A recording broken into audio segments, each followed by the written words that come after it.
In the spring of 1943, deep in the industrial heartland of Nazi Germany, 3 massive dams held back the waters that powered the Reich's most productive manufacturing region. The Möhne, the Eder, and the Sorpe dams were not merely engineering marvels, they were the lifeblood of the Ruhr Valley, the industrial engine that produced the steel, the ammunition, and the weapons that kept Hitler's war machine running. Destroy these dams, and you would flood the valleys below, wreck the hydroelectric power stations, disrupt the water supply to millions of people, and strike a blow at German industrial production that no conventional bombing campaign had yet achieved. British strategic planners had known this for years. The problem was not identifying the target. The problem was finding any weapon in existence capable of destroying them. These dams had walls of concrete and masonry tens of meters thick. They were protected by torpedo nets strung across the reservoirs. They were defended by anti-aircraft guns positioned to destroy any aircraft that approached closely enough to attack.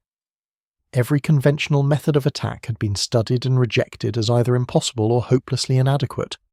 What was needed was a weapon that did not yet exist, a weapon that would have to be conceived, designed, tested, and built in conditions of absolute secrecy, and then delivered against these targets in a single audacious night raid that would either change the course of the war or end in catastrophe. The man who would create this impossible weapon was a quiet, methodical British engineer with an extraordinary mind and an absolute refusal to accept that something could not be done. His name was Barnes-Wallis, and what he created would become one of the most celebrated and technically brilliant weapons of the entire Second World War. This is the story of the bouncing bomb, Operation Chastise, and the men of 617 Squadron who flew into history on the night of the 16th of May, 1943. Barnes Neville Wallis was not a conventional weapons designer. He was, at heart, an aeronautical engineer, a man whose genius had expressed itself in the design of elegant airships and revolutionary aircraft structures. He had designed the geodetic airframe that gave the Wellington bomber its exceptional strength and resilience, a design so sound that Wellingtons returned from missions that would have destroyed conventionally built aircraft. He was a man who approached engineering problems with a mathematician's precision and an artist's intuition, who could hold complex three-dimensional problems in his mind and rotate them until the solution appeared. When he turned his attention to the problem of destroying German dams, he brought these extraordinary qualities to bear on a challenge that had defeated every conventional thinker who had examined it before him. Wallis began his analysis not with the weapon, but with the target. He studied dam construction in meticulous detail, consulting engineering textbooks, academic papers, and whatever intelligence could be gathered about the specific construction of the German dams.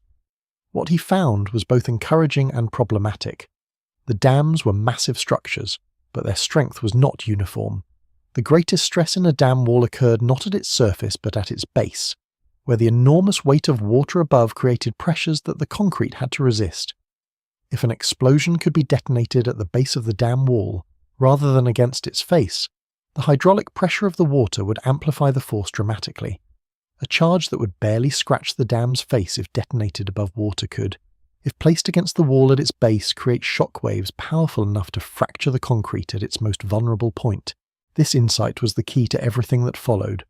The problem was not how much explosive was needed to destroy a dam, but how to get that explosive to the right place. A bomb dropped from altitude would strike the sloping face of the dam and detonate far above the waterline. A torpedo could in theory approach the dam underwater, but the Germans had anticipated this and strung torpedo nets across the reservoirs, steel mesh barriers that would stop any conventional underwater weapon before it reached the dam wall. Even if a torpedo could somehow penetrate the nets, the shallow water of the reservoirs would cause it to dive to the bottom long before reaching the target. Every conventional attack method failed the analysis at one point or another. Wallis needed something radically different. The solution came to him through an unlikely source of inspiration. Wallis recalled the childhood game of skimming stones across water, the way a flat stone thrown with the correct spin and angle would bounce across the surface, each bounce carrying it further before it finally lost momentum and sank. The physics of this phenomenon were well understood. The stone's rotation created gyroscopic stability, its angle of impact determined whether it bounced or skipped, and its forward momentum carried it across the surface until friction and gravity finally overcame its energy. What if, Wallace wondered, a bomb could be made to behave like a skimming stone. Released at the correct height and speed, a cylindrical bomb with the right spin imparted to it could bounce across the surface of the reservoir, clearing the torpedo nets because it was travelling on the surface rather than beneath it, and then hit the dam wall, the backspin causing it to roll down the face of the dam to the base, where it would detonate at precisely the depth needed to maximise the shock effect against the dam's foundations. The concept was elegant, even beautiful, in the way that truly great engineering solutions often are. But elegance in theory and practicality in execution are very different things, and Wallace faced an enormous challenge in proving that his idea could work. He began with small-scale experiments, using marbles dropped into water to test the bounce mechanics. The results were promising but not conclusive.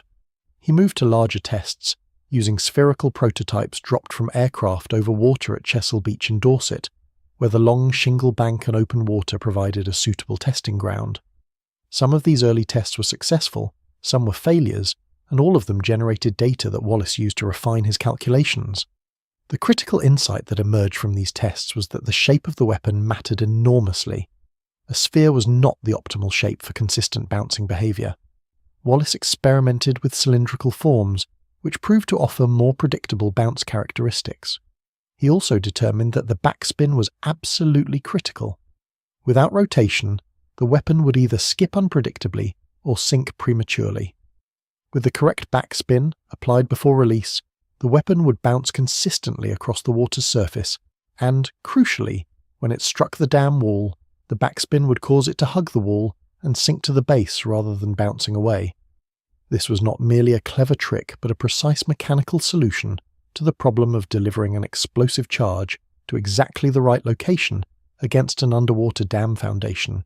While Wallace was developing and testing his weapon, the bureaucratic battles surrounding his project were nearly as challenging as the technical ones. Senior RAF officers were skeptical of this unconventional approach from a civilian engineer, however brilliant his record. Resources were scarce, aircraft were committed to ongoing bombing operations, and the idea of diverting significant effort to a speculative project based on skipping bombs seemed to many officials like a dangerous fantasy. Wallace fought these battles with the same tenacious intelligence he brought to his engineering work, presenting his calculations, his test data, and his arguments to increasingly senior officials until he eventually secured the attention and support he needed. The turning point came when Wallace managed to place his proposal before some of the most senior figures in the RAF and the Air Ministry, including ultimately reaching the desk of Air Chief Marshal Arthur Harris, the commander of Bomber Command, and eventually gaining the attention of Winston Churchill's scientific advisor, Lord Cherwell. The combination of Wallace's compelling data and the enormous strategic potential of destroying the Ruhr dams eventually overcame official skepticism. In February 1943, formal approval was given for the development and deployment of what was officially designated Operation Chastise. Time was critical. The operation would need to be conducted in May, when the reservoirs were at their fullest following the winter rains. That gave Wallace approximately 3 months to finalise his weapon design, conduct sufficient tests to prove it would work, and for the RAF to modify aircraft and train crews for an entirely new type of attack. The final design of the upkeep weapon, as the bouncing bomb was officially designated, was a cylindrical drum approximately 60 inches long and 50 inches in diameter. It contained approximately 6,600 pounds of Torpex explosive, a highly powerful compound developed specifically for underwater use, significantly more energetic than TNT. The cylinder was designed to rotate at approximately 500 revolutions per minute in the backwards direction, relative to the bomb's forward travel, a specific rotation speed determined by Wallace's calculations to produce optimal bounce behaviour and correct wall-hugging descent. This rotation was achieved by a hydraulic motor driven by the aircraft's hydraulic system, spinning the weapon for several minutes before release to build up the necessary gyroscopic momentum. The weapon was equipped with a hydrostatic fuse, a pressure-sensitive device that would trigger detonation when the bomb reached a depth of approximately 30 feet below the water surface. This was the calculated depth at which the explosion would be most effective in creating the shockwaves needed to fracture the dam foundation. 3 fuses were installed for redundancy, ensuring detonation even if 1 or 2 failed. The entire system was a masterpiece of precision engineering, each component calibrated to work with the others in a chain of mechanical events that would convert Wallace's theoretical calculations into actual explosive force against the dam wall. The aircraft chosen to deliver the upkeep bomb was the Avro Lancaster, the most capable heavy bomber then in RAF service. But modifications were required that were so extensive that the chosen aircraft were virtually rebuilt. The bomb bay doors were removed entirely, as the large cylinder would not fit inside the fuselage. The weapon was instead carried in modified cradles fitted to the aircraft's belly, with the hydraulic drive mechanism connected to power the weapon's rotation. The standard Lancaster carried a crew of 7, but the modified aircraft, designated the Type 464 Provisioning Lancaster, also received additional armour, modified gun positions, and a specially designed low-level bomb sight. The Lancaster was already a remarkable aircraft. The modified version was something unique, a precision delivery system built around a single, extraordinary weapon. The delivery parameters for the upkeep bomb were extraordinarily precise and extraordinarily demanding.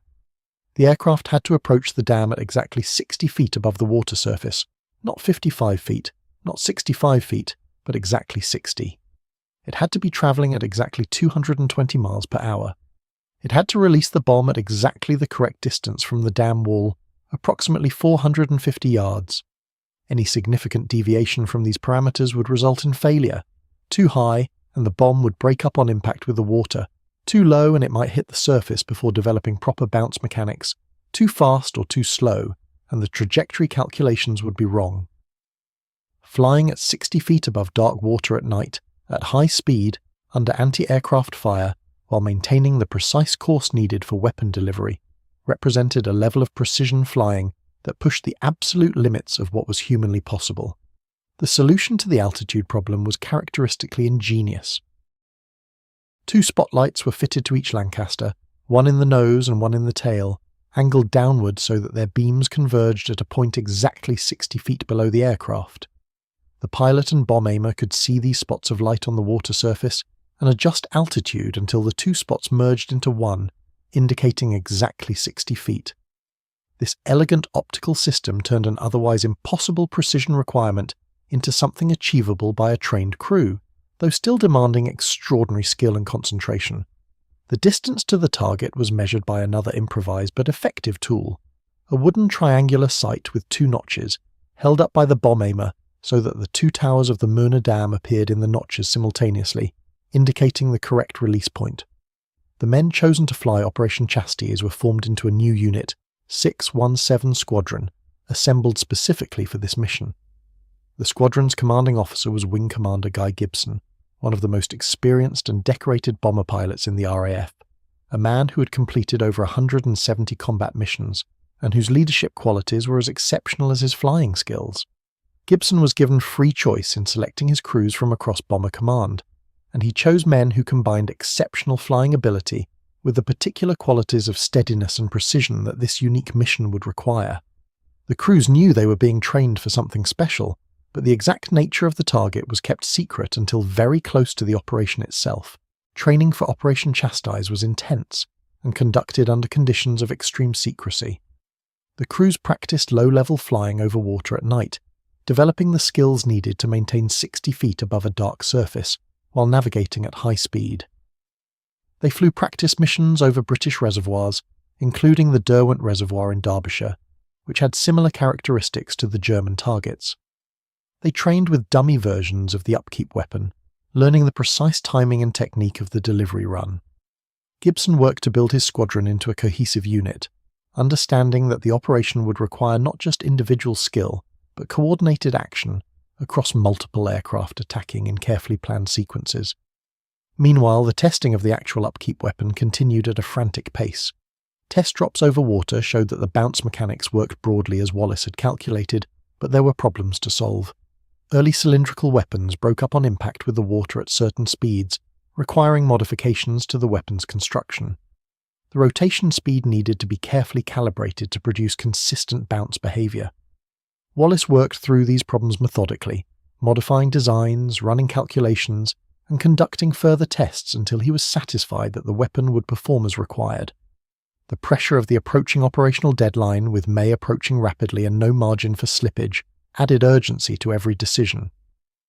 The night of the 16th of May, 1943 was clear and bright, with a full moon reflecting off the waters of the English Channel as 19 Lancasters of 617 Squadron crossed the Dutch coast at low level, their exhausts glowing faintly in the darkness, their crews tense with the knowledge of what lay ahead.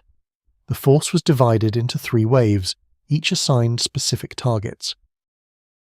Gibson led the first wave of 9 aircraft against the Möhne Dam, with instructions to then divert to the Eder if the Möhne was successfully breached. A second wave of 5 aircraft was assigned to the Sorpe Dam. A third wave of 5 aircraft was held as a mobile reserve, to be directed against whichever targets remained intact as the operation developed. The route across occupied Europe was planned with meticulous care, using the most up-to-date intelligence to route the bombers around known concentrations of anti-aircraft defences. Flying at low level, the aircraft were below the coverage of German radar for much of the route, but this protection came at a price. At low level, even light anti-aircraft weapons were effective, and any vehicle, train or position with a machine gun represented a potential threat. The route crossed the Netherlands and then Germany, following carefully selected waypoints that took the aircraft through gaps in the defences. Not all aircraft made it through unscathed. 3 aircraft from the second and reserve waves were lost to defensive fire before even reaching their targets, their crews killed or captured over Holland and Germany. Gibson led the first attack on the Möhne Dam shortly after midnight. The reservoir lay silver in the moonlight, its surface flat and still, the massive curved wall of the dam visible ahead. The anti-aircraft guns positioned on the dam towers opened fire as the Lancaster descended toward the water, tracer rounds curving through the darkness.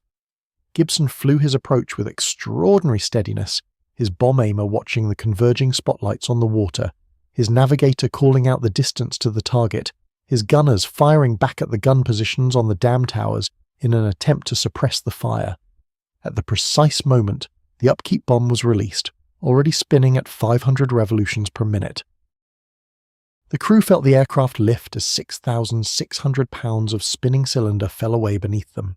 The bomb hit the water perfectly, bouncing 3 times across the moonlit surface exactly as Wallace had calculated, clearing the torpedo nets and striking the dam wall square on. Gibson's aircraft climbed away as the crew counted the seconds. The explosion when it came was enormous, a massive geyser of water erupting from the reservoir and falling back in a curtain of white spray. When the water settled, the dam was damaged but not breached. The second aircraft made its run, and again a massive explosion rocked the dam, but still it held. The third attack damaged it further, and by the fourth attack cracks were appearing in the ancient masonry. When the 5th Lancaster made its attack, it was clear that the dam was critically weakened. The 6th aircraft, piloted by Flight Lieutenant David Maltby, released its weapon, and the combined effect of the accumulated damage finally overwhelmed the structure. The Möhne Dam wall failed catastrophically. What happened in the valley below the Möhne Dam in the early hours of the 17th of May defied description. Over 130 million tons of water, the entire contents of the reservoir burst through the breach in a wave that witnesses estimated at 30 to 40 feet high.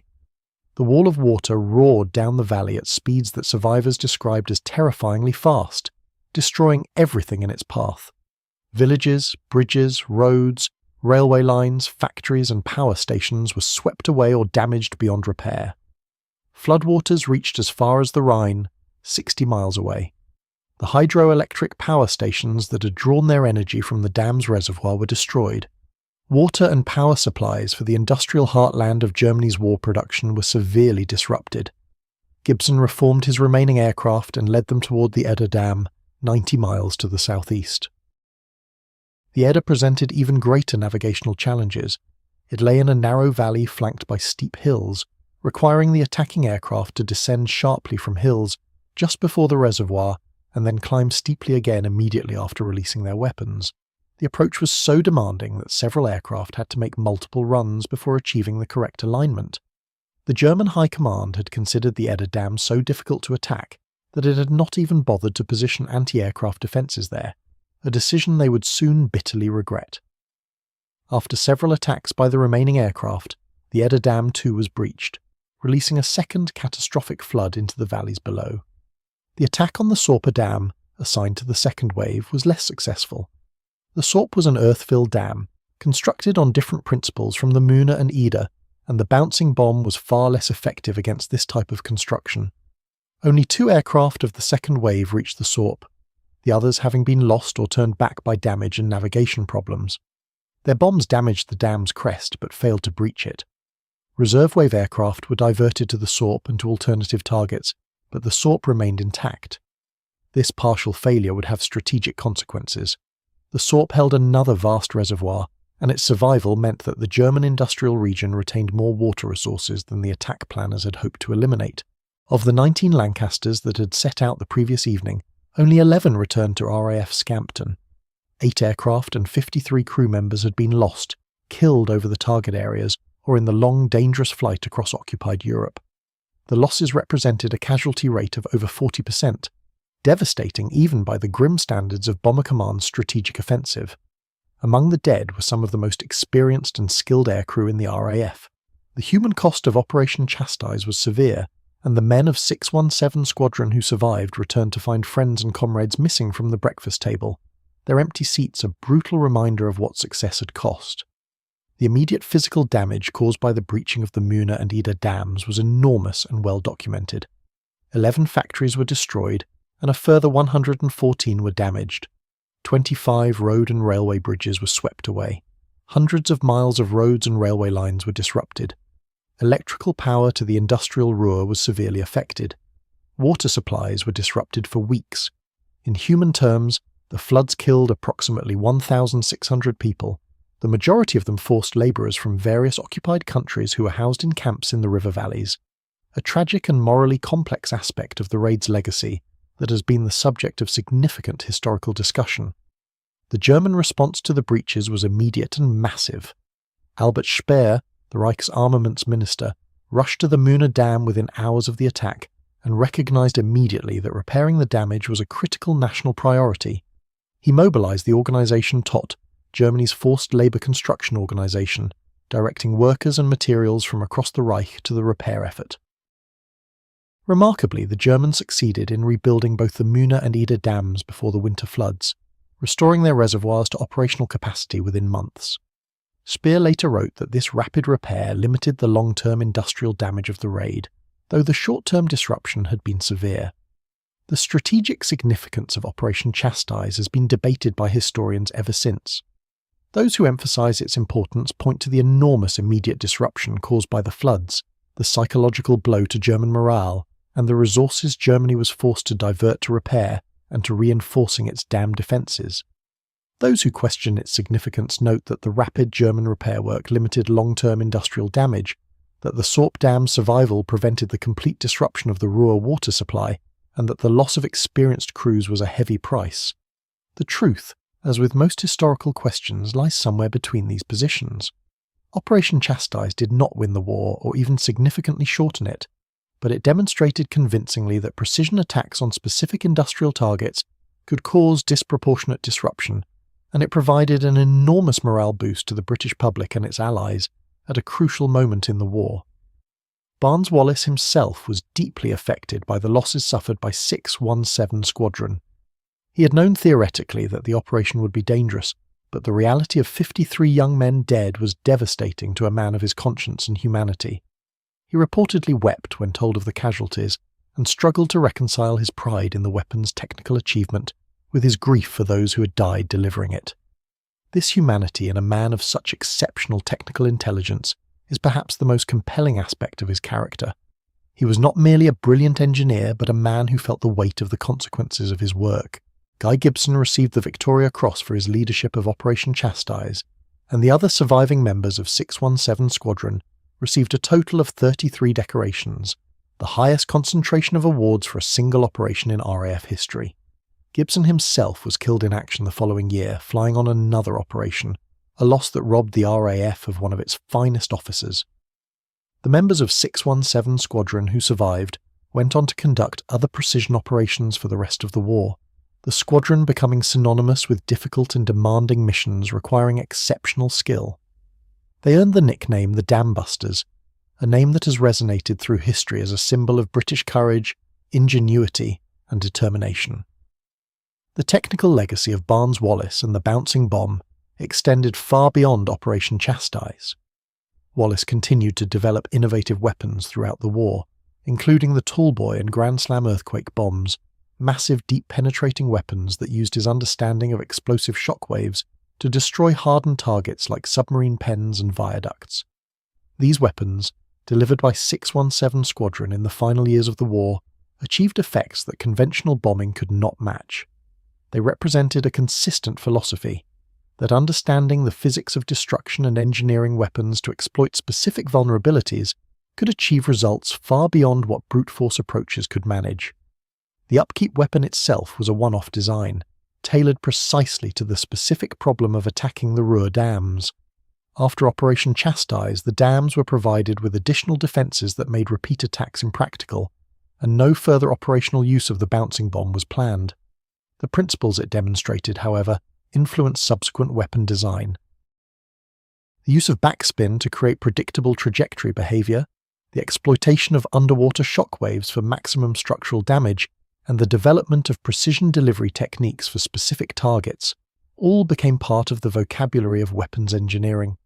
The story of the bouncing bomb is ultimately a story about the relationship between individual genius and collective endeavour.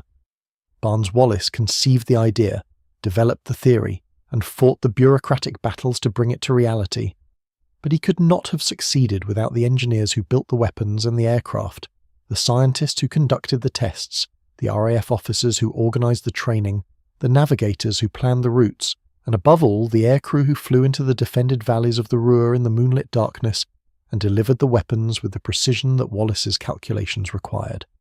The bouncing bomb was the product of one extraordinary mind, but its success was the product of many extraordinary people working together under impossible pressure toward a shared and desperately important goal.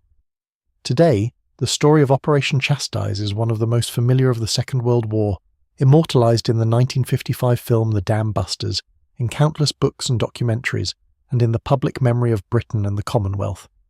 The image of the Lancaster bombers skimming across the moonlit reservoirs, the bouncing bombs dancing across the water's surface, and the catastrophic breach of the Möhne dam wall have become iconic. The 617 Squadron Association continues to commemorate the operation and its fallen, maintaining the memory of the 53 men who did not return from that May night in 1943. The bouncing bomb represents something essential about the human capacity for creative problem-solving under pressure. Faced with a target that seemed impervious to any existing weapon, Barnes-Wallis did not accept defeat. He went back to first principles, thought about the physics of the problem from the beginning, and found a solution that was both mathematically rigorous and genuinely inspired. The image of a man watching stones skip across water and seeing in that simple phenomenon the answer to a complex engineering problem is one of the great stories of scientific intuition applied to practical necessity. It reminds us that the greatest solutions often come not from those who accept the constraints of existing thinking, but from those with the imagination and the courage to ask whether the constraints themselves might be wrong. The dams of the Ruhr still stand today, rebuilt after the floods of 1943, their massive walls rising above the restored reservoirs. Visitors to the Möhne Dam can see a small museum that commemorates the operation, and can stand on the wall and look out across the water that Barnes-Wallis's extraordinary weapon set free on that moonlit night 80 years ago.